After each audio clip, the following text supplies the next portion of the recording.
The following is a presentation of the Wildcat Sports Network.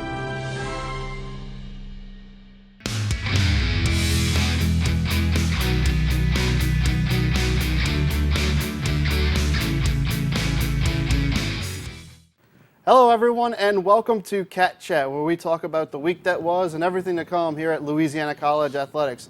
And before we get started with today's show, just a reminder about lccatshop.com. Now in the month of March, they have 15% off of all drinkware at lccatshop.com, so check that out. A portion of each sale comes back to us at the athletic department, and that certainly helps us out. So please go ahead and check that out at lccatshop.com. And now, ladies and gentlemen, to get on with today's show, we are here with the head coach of your LC football team, Drew Maddox, and a member of your LC defense, Julius Johnson. Guys, thank you so much for coming here today. Good to be here, Richard. A very successful start to the season, and you got a little something because of it as well. The Border Claw is finally back home here in Pineville.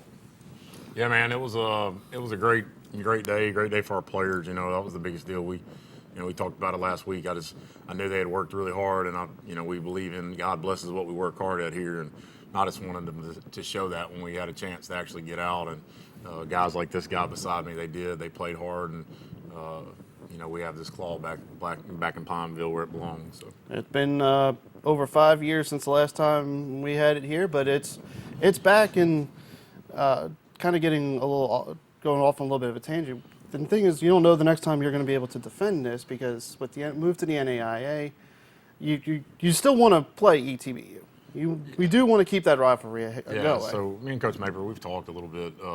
It's just going to be hard the next 2 years because of the way our schedule lines up, us going into the Sooner Conference and them staying in the ASC. But we've talked, and we'd like to get back and do it. I think in the future we'll be able to. I just think it's going to take a couple of years before we're able to do so. Unfortunately, both teams only have about 2 weeks to play with, because when you move, you have a 10, 11 game schedule, but 8 or 9 of that's taken by conference. So the conference, and both conferences have 9-team conference, or 10 teams, sorry. So you 9 games, I believe, 9 games on both conferences. So you don't have a lot. You only have one in NCAA. You have one non-conference game, and then for us, we'll have 2. But it just didn't get to line up in 21 and 22. So hopefully we can get it back in 23. But if this isn't going to be not contended for a few years, at least it gets to stay here. Yes. It gets to stay here. Absolutely. And a big reason that this is here is this man right here, Julius Johnson. What a game you had. 9.5 tackles, I believe, 2.5 of them for loss. He had a big sack on a 4th down play, and then an interception as well. So just talk about your performance in that game. I was so amped to get out there. I mean, it's been almost 2 years to play. So, I mean, me and the rest of the guys were just excited to go. I mean, as far as my performance goes, I said it to my family the other day. I mean, I just did my job, and the rest of the defense, contributed to that job as well. So when you're D-linemen doing the job that they're doing, keeping us free, the linebackers are able to go and do their job and just run to the ball, And then, the defense was absolutely integral into the success. 4 turnovers on defense, 1 on special teams, so 5 total. And ETBU only held the ball for about 21, 22 minutes in the game. So ball control and then defense just shut them down. And they were also 0 for 4 on 4th down attempts. So just talk about the defense's performance. Yeah, so one of the first calls that I made when I became the head coach here was to Nate Jansen, who had been the defensive coordinator in 2018. Me and him co-coordinated it in 2017. I knew him, knew how good he was and all that. He's great. He's a great coordinator. That's his game plan. That's all his stuff, man. And he just did a really good job. Nobody's going to outwork him and all that. And he's got guys like Julius. He's also the linebackers coach. He's got like Julius just playing outstanding right now. So, it was just a good plan that came in place. And hopefully we can build off of it and become a little more dominant. There was some stuff that we saw on film that we'll have to clean up. We just didn't quite get hit with it. We could have. So it was a great game, and I'm not taking anything away from it, but we're just going to try to put it in the past now and build off of it. And now we have tape, and we found out what we need to do to get better on both sides of the ball. And we're just looking to put a complete game together coming up this week. Offensively, a bit of a slow start with a couple of turnovers on your first 2 drives, but then but thanks to short fields because of the defense, they were able to take advantage, get out to a 16-0 lead. Just talk about the play of the offense. Yeah, so, I said this earlier, the offense coordinator and all that. I think we were pressing a little bit. We were out there and all that, and I just think we were pressing a little bit. But once we settled down, we really were efficient. We got very efficient. We made some big plays through the passing game when we needed it. The running game was going. I think we rushed for almost 200 yards. So it was an efficient day for those guys over there. And then to be able to put the game away late like that, that's a big deal. Like, that's something that we haven't had, that ability to do in the past. And so that's something that we talked about. We worked 4-minute drill all the time at practice, probably so much these guys get tired of it and all that. But here we are in a 4-minute drill, first game of the year to get the claw, and we bust a couple first downs, get to run out the clock, and it's ours. So they were efficient, and they did a good job. They really were. And then one of the key pieces of that rush was a freshman, Devin Briscoe, over 100 yards in his first collegiate game rushing. Also had a touchdown. I believe he had the last touchdown, the one that essentially won the game for you. Just talk about. And then he busted a big run in that 4-minute drill that helped you be able to kneel out the clock. Yeah, it was a big 20-something yard rush. He did a great job. Milburn did a great job as well. Marquez Milburn had about 50-something or 60, right at 60 yards rushing, and Briscoe ran for 100, and even Sal and James both ran for some big plays as well. And so it was just a good day at the office for those guys, and Briscoe's going to get better and better. He's a really good player, and we have a 1-2 punch, our running backs, and we have another guy that we're going to try to get in there as well that's really good as well, and Julius gets to see all the time in practice, and we know how good he is, so we got to get him the ball a little bit as well. But anyways, it was just we have some running backs that are doing a really good job. And the O-line, nobody talks about those guys, but they took it personal. I challenged those guys when I came here, and they took it personal, and you saw the fight in those guys. Isaiah Ramiro's the one that I challenged personally. He did a great job. He was after those guys. He's smaller in stature, and he's always going to be. But his tenacity and his fight and all that, you see it in the film. He is going as hard as he can possibly go with his 240-pound self. And they moved those guys around a little bit and made some holes. So. And now, Julius, let's talk about probably the two biggest plays you had in the game. First off, the interception. Just what were you reading? I believe it was a little bit of pressure. It got to the quarterback, and he basically threw it right to you. Yeah, he threw it right to me. I mean, my linebacker coach, Coach Jansen, always says sometimes a blind squirrel can find a nut. I don't want to say what we were doing because I don't want to give that away to nobody. But, it was just, it was running the play, and I basically was just standing right there in the middle, watching the quarterback, and you just threw it right to me, and I was just like, I got to catch this ball. I didn't drop too many in the past years. If you go back and look at some of the film, I've had plenty of opportunities to get some picks. But, yeah, it was a fun play. When I caught it, I kind of froze. I was like, I got the ball. Now I got to get my legs to work. So, yeah, and I knew as soon as I caught it that this was going to be a great turnaround for us. Just a great momentum shift for us as a team. And then the offense turned that into points, if I remember correctly. Turned it into a field goal, so that bumped it up to a 10-0 lead.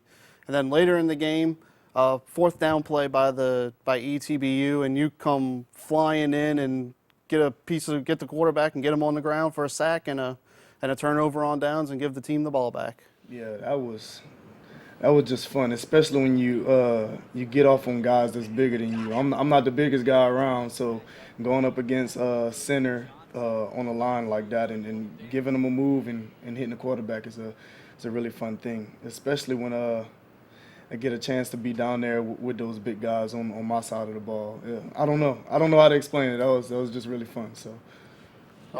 But now I know, Coach, you like having this, but now it's time to put it away and start thinking about next week and Belhaven on Saturday. Yeah, for sure. I mean, it's something that we've preached. That's a lot of fun. Somebody doused me with water after the game and all that, and I saw the excitement from all the players, and the immediate thought that popped into my head is, you got to get them refocused. And so it was that fast. That's how you want to know how short-lived that victory was for me. That's how short-lived it was, and it was a great win and all that. But I've talked to these guys now for 2 days about we're putting it in the past. It's exciting. After the year, we'll put it in the trophy case and we'll talk about it. And that'll be part of the senior legacy. But now we're going to go play a really good Belhaven team who is good. I mean that. They have done a good job. They got a new coaching staff a couple years back, and they're way better than, when I left here, they're way better than any Belhaven team that I've seen. And so I think that we got to refocus. We got to get in and go to work and make sure that we're ready to play a very good team at their place. And what have you I know you've already scouted them. What have you seen from Belhaven so far? Yeah, so they're extremely physical. All right, we've talked to the front 6 and 7 guys. You better come bring it, because they're going to come and try to be physical on us, and they're going to try to push us around, and we have got to match that from a defensive standpoint. So from offensive standpoint, they're good on defense. They really are. They run a 3-3 stack, and it's always a little different with the 3-3 stacks. It messes with some rules and all that for our offensive line and how they can blitz you and things like that. So it's a lot preparation that comes into that. But they're really good. They're a lot better than their record shows, I promise. And Julius, I'm sure you've been in the video room as well, scouting them. What have you seen looking ahead and getting ready for Belhaven? Like you said, they're physical. They got 2 good running backs that can run the ball. They can make moves, and we've lost to them before. And so, that's the one thing that's in my mind every time we play this team since I've been here as a freshman all the way up until now. Like, there's nothing special that we need to say. And like Coach said, after the game, like I also immediately knew, like, the young guys, the freshmen that come here and get their first collegiate win in this kind of fashion, it's a big deal for them. Like, everybody's excited, but I knew, like, we got Belhaven. We lost to these guys before, and we've been preaching since we started the week. They can beat us, and we need to make sure that our front 7 and our guys behind us at DB are just focused and ready to go in there and hit them in the mouth, because they can do it to us. So we just got to be ready to not match their intensity, but play at the intensity that we have. They're going to have to match us. Also, first road game in almost a year and a half. Just talk about, get boarding on that bus, making that ride over, and playing in front of what I'm sure will be a hostile crowd at the Belhaven Bowl Stadium. Nothing that I'm not used to. Road trips is just a business trip. We just gotta make sure we're focused and locked in the entire trip. And luckily, it's just 3 hours away. The only thing that's on my mind now that I'm older is just like, I'm gonna miss my wife and my daughter. That's about it. But other than that, it's a business trip. I go there to play football. There's nothing else different or special about it. We're on a football field playing people in different colored jerseys. That's all that matters. And Coach, first road trip, especially for a young team, and for because you had a number of freshmen and underclassmen making plays on Saturday, getting them focused and getting them ready for their first collegiate road game. Yeah, so one of the things that I think is going to help us out is we're just going to day trip it, so we won't have to worry about keeping them focused overnight in the hotel room and all that. So, but we have guys like Julius and this team. We might be young, but they're kind of focused and they're hungry. So we just got to make sure that we do that while we go on that trip. When we're not looking at the sights and the sounds and all that. We're going over there for a reason. And that reason is to give our best performance against Belhaven. So that's what we have to make sure that we go do. And just guys like him will keep those younger guys in check and make sure that they understand what's at stake. And Julius, let's get to know you a little bit. First off, what you studying here at LC? I'm a student in social work, and I made a minor in criminal justice. Career plans? Eventually, I want to coach at some point in time. But social work is an awesome field just to learn in terms of interpersonally, just knowing how to communicate with people, being able to better give sympathy for certain situations. In the field of social work, you see people with a lot of issues. And so it's a form of ministry for me that I want to eventually use. And my wife majors in social work as well. She's getting her master's. She's graduating with me in May. I'm going with my undergrad degree, and she's gonna finish as a master in social work. Very good.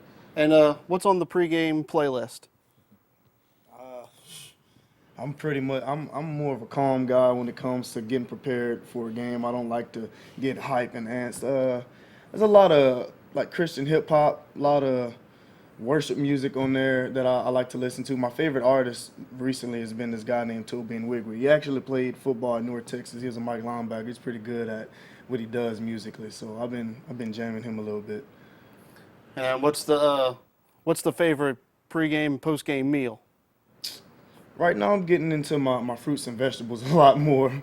I used to eat too much, but I think that I'm seasoned in like getting ready for pregame and stuff. And so I used to just eat what was right in front of me, but now I think I don't like feeling too full before a game. Even if it's a few hours before, I kind of just eat like a banana, some apples, or whatever fruit or vegetables we have, and I'll eat a little bit of the main meal and drink plenty of water. All right, good deal.